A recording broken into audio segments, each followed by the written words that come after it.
story was as curious as his narrative.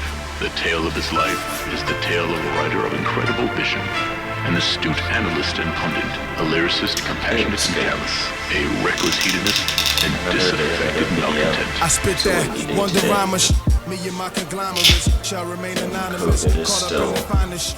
Get that type of media coverage Obama get. Spit that Nirvana kiss. That blow your brain. This is kind of a different, or I'm kind of like not talking about technology too much in this video. Like I'm actually talking about, if you see the title, kind of preparing for war actually. And I wrote this script like a couple weeks, or I think like last week. So I'll probably get some more up-to-date stuff, then I'll just throw it in the video. Oh shit, that was my phone. Yeah, but I'll just throw it in the video. Yeah. And write it down.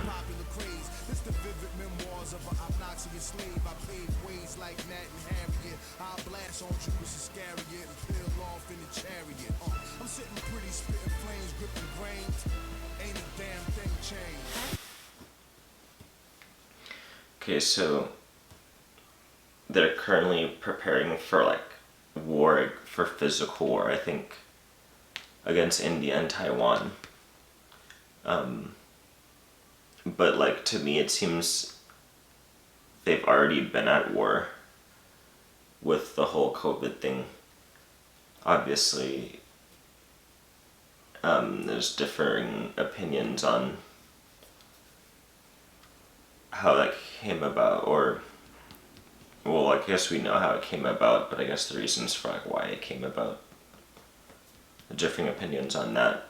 But I think, you know, with COVID, it seems like the world's largely been at war with at least the disease. Like we can say we've been at war with the disease, and I think that's pretty fair. At least that.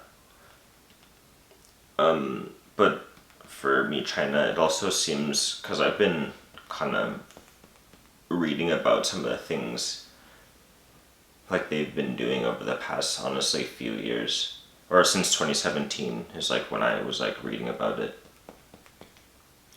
And they declare a lot of stuff, so they'll just say, hey, we declare cultural war, and then they'll send a lot of Chinese students will go to universities around the world and they'll learn, and then they'll take it back to China. And I live in California, so there are some schools like UCLA, for example, and I think some schools in San Francisco that I was reading about the past few years that had Chinese professors like arrested, and like these were like professors in STEM and whatnot, so obviously there's like maybe some technology or something. I mean, why would you arrest them? But so, and I'm just a citizen, so there must be something there that I don't know about. So, but it seems like they're going to war with like Western thought rather than like the people themselves, because they're more like Chinese people and Taiwanese people are pretty similar. Like I actually had some good friends that were like actually roommates. I had a Chinese roommate for a year, and then a Taiwanese roommate for like actually several years. He was actually one of my good friends in college, and you know, as people, I think they even speak like one of the same languages is similar among them. So they're not like different in terms of like biologically speaking, but like it's just Taiwan is like more Western, and obviously China is like they have their own thought that they want Taiwan to be under too. And then Taiwan, yeah, sometimes like Taiwanese people they really don't like the Chinese thought, but I mean, do they like?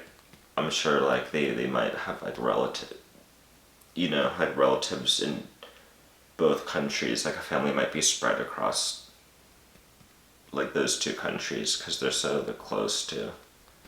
And then India, like Chinese China's pretty close to India, and I mean they share like a major religion like Buddhism, right? Like Buddhism, there's like an Indian philosophy at first, but then spread to China, and now like my Chinese buddy, he's Buddhist. Like so, it's just clearly culturally they have a lot more like history together, so they're just more similar than with Westerners. But it's just Western hegemony. Western hegemony is the thing right now. Like that's like the popular thought. So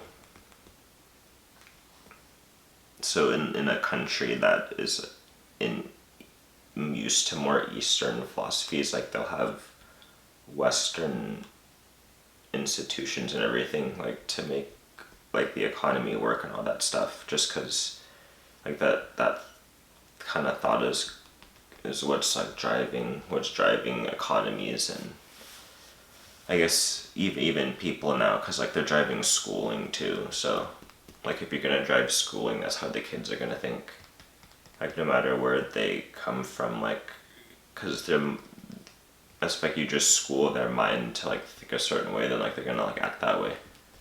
So, and maybe that's what China's going to war on.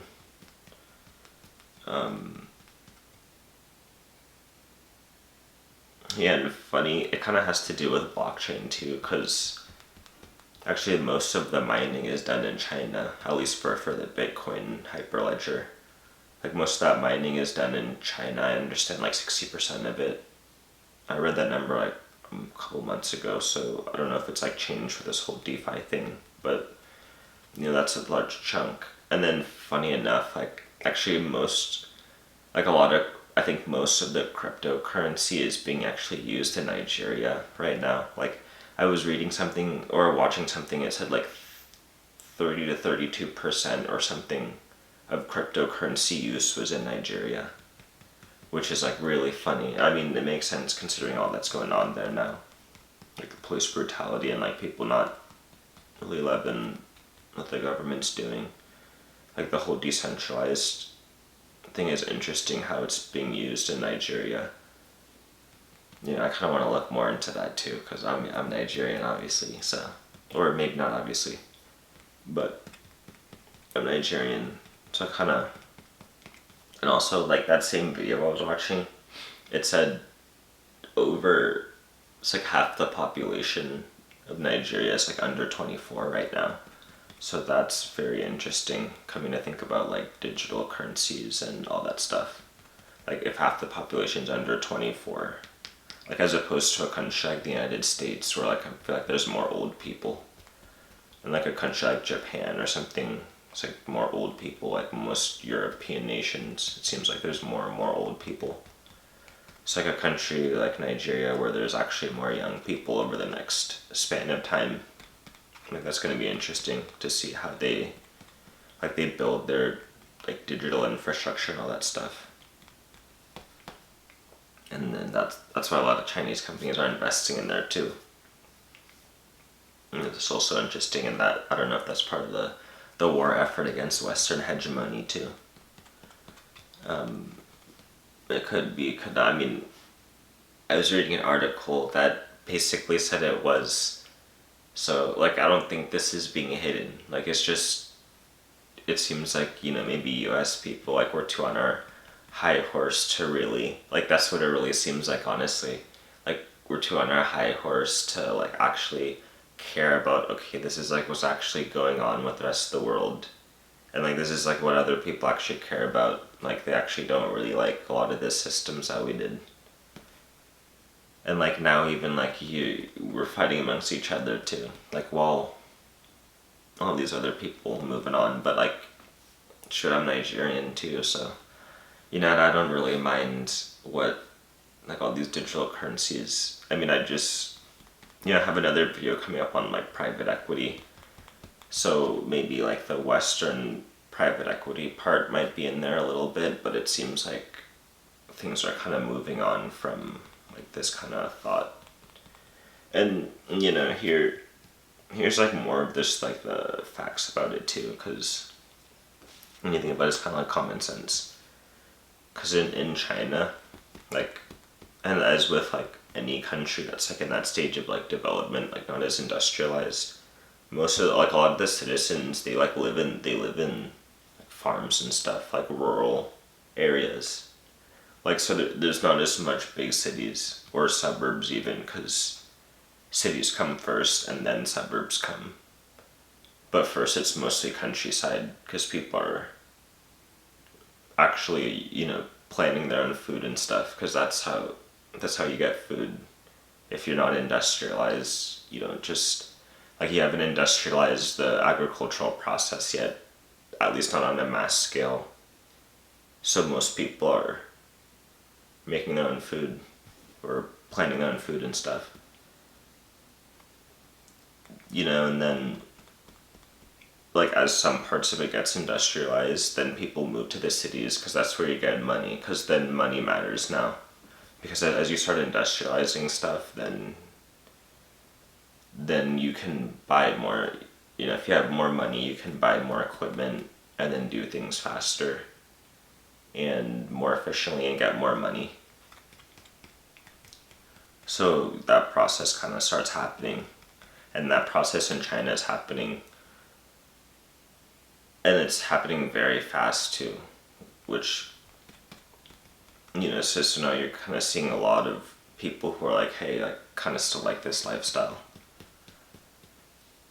And probably that explains blockchain too, because it's industrial, because the way China's kind of industrializing, they're like throwing a lot of different stuff out. So it's not as maybe like sturdy infrastructure, but it's out there enough to where you can do something like probably mine on a blockchain. Like, I'm not there on the ground, obviously, so I can't tell you specifically. But, it's probably their internet infrastructure and like electricity and all that stuff's probably good enough to where they can, do some blockchain mining, try to like make money that way. Like, at this point, like, so you trying to find different ways to make money if you don't want to go into this city and live that lifestyle and work and whatnot.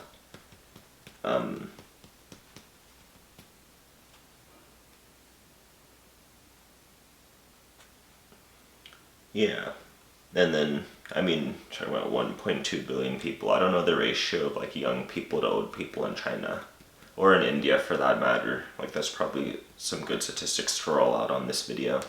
I rolled out some things on like the last video, and it wasn't that bad, so like I'll probably try to do that more in terms of the editing.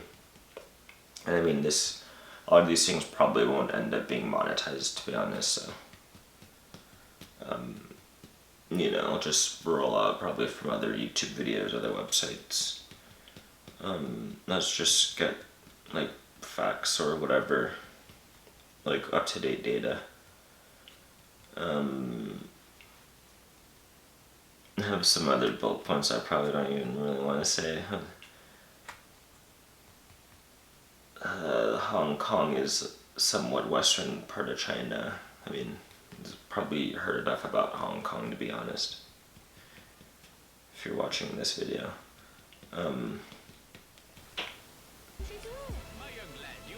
Yeah, and I said, I guess ultimately this probably happened many times throughout history. Maybe the concept, obviously not the specifics, but probably the concept. Yeah, that's pretty much it for this one. Yeah, and it wasn't about blockchain as much, but I think this is an important part to know, like in terms of digital currencies. Like, what I found interesting was how like Nigeria's population and like how much they're using digital currencies, and also like how much mining is going on in China. That's like a direct correlation. You have the people using the currencies and the people who are basically profiting off of the people using the currencies. Like, that's just a symbiotic relationship. Like the people building the infrastructure and the people using it. Or, you could argue predator, prey, whatever you want. But both sides are against that narrative. Within this search that I came upon a revelation. We'll see how it happens more in the future. towards their righteous destiny. Yeah, and like we'll see if the U.S. can, I don't know if like you want to use the word catch up or we'll just see what happens. But I'm on this side, so I guess I'll give you that perspective. But yeah, that's basically it. I wonder if this video will be shorter or longer than the others. Who knows? The next one I'll probably go back to like the health stuff. Talk about like both hemispheres of their brain or something. But yeah, that's it. Alright, bye.